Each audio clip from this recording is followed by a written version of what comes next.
जितने दर्शक देख रहे हैं सभी को मेरा सच्चे दिल से प्रणाम। मेरा गाना अच्छा लगे तो लाइक करना, शेयर करना, कमेंट में ज़रूर बताना। दोस्तों, मैं हूँ अर्चना इलाहाबादी। अपने यूट्यूब चैनल पर आप सभी का स्वागत करती हूँ। बन्ना गीत में ससुरु के पूते मजबूते रहा हो हमायऊ बैगवनावा। ससुरु के पूते मजबूते रहा हो हमायऊ बैगवनावा। औ बैगवनवा हो यऊ बैगवनवा, यऊ बैगवनवा हो औ बैगवनवा। ससुरु के पूते मजबूते रहा हो हमायऊ बैगवनवा। ससुरु के पूते मजबूते रहा हो हमायऊ बैगवनवा। जाई कहा मोरे बारे ससुरु से, जाई कहा मोरे बारे ससुरु से। रहिया की बबुरी कटाई दई हो हमायऊ बैगवनवा। रहिया की बबुरी कटाई दिया हो हमायऊ बैगवनवा। ससुरु के पूते मजबूते रहा हो हमायऊ बैगवनवा। ससुरु के पूते मजबूते रहा हो हमायऊ बैगवनवा।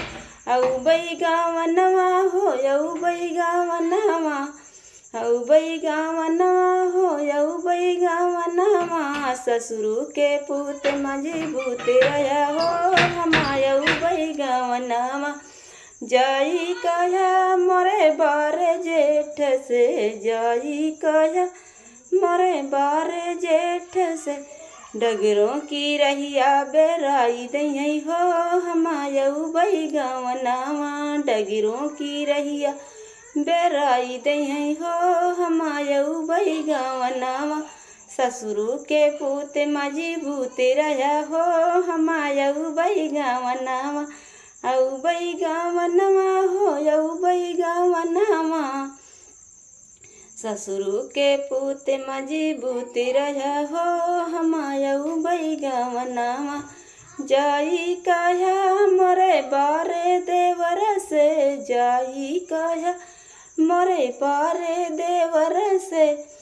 कमरों में लाइट लगाई दिया हो हमायऊ बैगवनवा। कमरों में लाइट लगाई दिया हो हमायऊ बैगवनवा। ससुरु के पूते मजबूते रहा हो हमायऊ बैगवनवा। औ बैगवनवा हो यऊ बैगवनवा। ससुरु के पूते मजबूते रहा हो हमायऊ बैगवनवा। जाई कहा मोरे बारे बालम से, जाई कहा मोरे बारे बालम से जो पे तकिया लगाई दई हो हमायऊ बैगवनवा। से जो पे तकिया लगाई दई हो हमायऊ बैगवनवा। ससुरु के पूते मजबूते रहा हो हमायऊ बैगवनवा।